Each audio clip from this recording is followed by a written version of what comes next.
જય જવાન જય કિસાન, ભારત માતા કી જય. મિત્રો, અત્યારે આખા ઓલ ગુજરાતમાં એક નબળા વર્ગ વિશે એવી ડિબેટ ચાલી રહી છે. ખાસ કરીને માયાભાઈ આહિરની ડિબેટ દ્વારા કે ટેક્સ કોઈ ભરતા નથી, આવી વાતો કરનારા આમ ચાગ પાડીને, જો કે એવી રીતે કોઈ બોલતો જ ન હોય, અમે તમારા બાપનો પગાર નથી ખાતા, તમે અમારા ટેક્સના રૂપિયા ખાવ છો, આવી રીતે હલકી ભાષામાં વાત કરે છે. આ માયાભાઈ આહિરને વિનંતી કે આવી કોઈ પણ જ્ઞાતિ હોય, XYZ કોઈ પણ જ્ઞાતિ હોય, એ જ્ઞાતિની હલકી વાત ન કરવી જોઈએ, એક વાત. બીજી વાત કે માયાભાઈ આહિર એવી રીતે વાત કરતા હોય કે આવી વાતો કરનારા, આવું શૂટિંગ ઉતારનારા વધુ પડતા રેશનિંગનો માલ ખાતા હોય, તો આપણે મોટા થયા છીએ રેશનિંગનો માલ ખાઈને, એ યાદ રખાય. બીજી વાત એ ખાસ કરીને તો એટલા માટે કે બધાએ એવું કીધું, કલાકારોએ, સ્ટેજ કલાકારો છે, હકાભા ગઢવી સિવાયના કલાકારોને કહું છું, એ કલાકારોએ એવું કીધું કે અમે ઘણા બધા કલાકારોએ સમર્થન કર્યું છે ને કોઈએ નથી કર્યું, એટલે બધા કલાકારોને ન કહી શકીએ, પણ જે કલાકારોએ માયાભાઈ આહિરને સમર્થન આપ્યું છે, તો ભારતની ગુજરાતની જનતા એને પૂછે છે કે કઈ વાતનું સમર્થન? આ લોકોની ઠેકડી ઉડાડવી એમાં સમર્થન આપો છો, કે માયાભાઈ આહિર સારા છે એમાં સમર્થન આપો છો?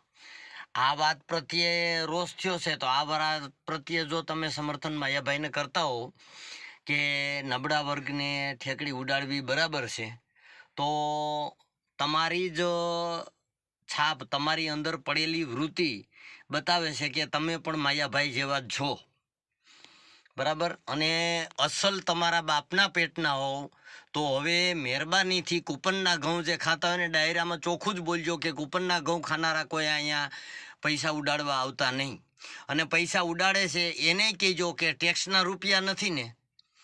આજે રાજનેતાઓ રાજાશાહી ભોગવતા હોય એવા જે રૂપિયા ઉડાડવા આવે છે, એ રૂપિયા એના બાપ કમાઈના છે કે આ કારા નાણાંના છે કે ટેક્સના છે, એ જરાક પૂછતા જજો કે ટેક્સના રૂપિયા અને કૂપનના ઘઉં ખાનારા તો કોઈ રૂપિયા ઉડાડવા આવતા જ નહીં. પછી જોઈ છીએ તમારા કેટલાક ડાયરા થાય છે અને કેટલાક ડાયરામાં રૂપિયા ઉડે છે.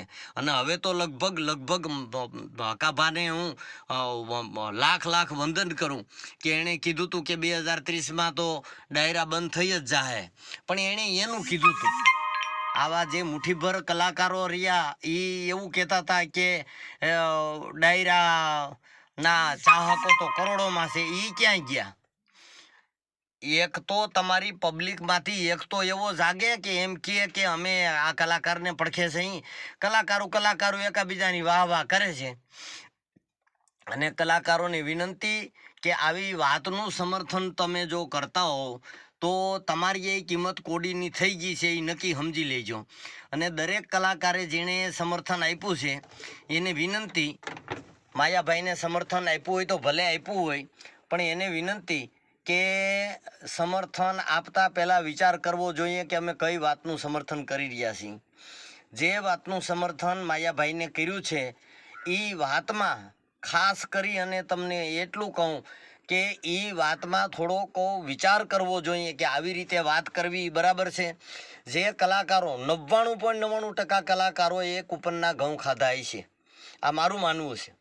99.99% કલાકારો હોય, એક જ કલાકાર એવો હોય છે કે એ સારી પરિસ્થિતિમાંથી આવ્યો હોય છે અને આનો ઉપયોગ એને નહીં કર્યો હોય.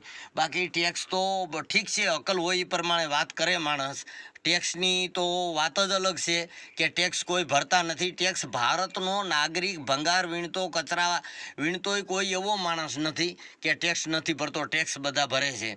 બધાએ સારી રીતે વાત કરી છે. અજમલભાઈ સોલંકીને પણ ખૂબ ધન્યવાદ કે માયાભાઈની એમ હોય કે હું કાંઈક જાણું છું તો અજમલભાઈ સોલંકીને ટાઈમ દઈ, તમારા ટાઈમે કીધું ને, અજમલભાઈ સોલંકીએ એવું કીધું કે તમારા ટાઈમે એ તમારે ટાઈમ દઈ અને ડિબેટ કરી લેવી જોઈએ. એટલે દૂધનું દૂધ ને પાણીનું પાણી થઈ જાય. કોમાં કેટલું જ્ઞાન છે, કોણે કોને ગુલામ કરીને રાખ્યા છે એ ખબર પડી જાય. બરાબર. એટલે ફાકા ફોજદારી કરવી એ વસ્તુ અલગ છે અને ડિબેટ કરવા સામે બેહવું એ વસ્તુ અલગ છે. એટલે મહેરબાનીથી આવી ડિબેટો કરવી નહીં. અને આવું સમર્થન આપનારા તમામ કલાકારોને હું કહું છું કે આવા લોકોને સમર્થન આપતા પહેલાં વિચાર કરવો કે આમાં અમારી એ કિંમત કોડીની થઈ જાય છે અને કોડીની થઈ જ ગઈ છે સમર્થન કરનારાઓને. એ સમર્થન કરનારાઓને ખાસ વિનંતી કે હવે કોઈ તમને ભોજ્યો ભાવે બોલાવવા માગતો નથી. એ નક્કી કરી લેજો. સમર્થન નહોતું કર્યું ત્યાં સુધી તો માયાભાઈ એક દોષિત હતા. સમર્થન કરવાથી એ વાત સાબિત થઈ કે માયાભાઈને સમર્થન કરો છો એનો મતલબ આ વિરોધ તો વાતમાંથી થયો. નકર માયાભાઈને તો સમર્થન અમે ઢગલાબંધ વિડિયા માયાભાઈના જોયા છે અને માયાભાઈને ફોલો કરતા હતા. આજથી પ્રતિજ્ઞા લઈએ છીએ કે અમે કોઈને કહેવું નહીં અને અમે કરીશું નહીં. બરાબર. અને થોડા ટાઈમમાં ખબર પડી ગઈ છે કે માયાભાઈને વિડિયા કેટલા ઘાલે છે. આ વાત ચગે છે ત્યાં સુધી હાલશે, એમાં ના નહીં. બાકી એના પછીથી ડાયરા ગયા એમ જ સમજો. હકાભાઈ ગઢવીને તો વિનંતી કે ખેડૂત સંમેલનમાં ગયા, એણે ડાયરાની જાહેરાત કરી. અને હકાભાઈ ગઢવીને તો ખૂબ ને ખૂબ ધન્યવાદ કે એણે ઢગલાબંધ એવા કાર્યક્રમો આપ્યા છે કે એમાંથી એક રૂપિયો એ લીધો નથી. અને આવું જે કહેનારા હોય એણે તો વિચાર કરવો જોઈએ કે આવું કહેવાય નહીં. ખાસ કરી અને વિનંતી કે આવું કહેનારા સમર્થન કરનારા જે કલાકારો છે એ કલાકારો ચોખવટ કરે કે માયાભાઈને કઈ વાતમાં તમે સમર્થન. આ માયાભાઈએ વાત કરી કે જ્યાં આવે ત્યાં વિડિયા ઉતરે છે ને કૂપનનો રેશનિંગનો માલ ખાનારા જ આવું બોલે છે. અને ઓલો બીજો બાજુમાં બેઠો એ એમ કહે છે કે હા એ કોઈ ટેક્સ ભરતા જ નથી. આ વાતનું સમર્થન જો કર્યું હોય તો સમજી લ્યો કે તમે ગયા હોરના ભાવના ગયા. તમે તમામ કલાકારો જેણે સમર્થન કર્યું છે એને કહું છું કે આ વાતનું જો સમર્થન કર્યું હોય તો તમે અમારી નજરેથી હેઠા ઉતરી જ ગયા છો. અમારે તો ઠીક છે સગવડતા છે, સગવડતા નથી. અને ઘણા બધા કલાકારો એવા પણ છે કે એને અગાઉ સગવડતા હતી નહીં, હવે થઈ છે. તો એનો મતલબ એવો નથી કે નબળી પરિસ્થિતિમાં જીવતા હોય એની ઠેકડી ઉડાડવી. તો આ બાબતે તમામ કલાકારો નોંધ લે કે કઈ વાતનું સમર્થન કરવું અને કઈ વાતનું નહીં. ભારત માતા કી જય.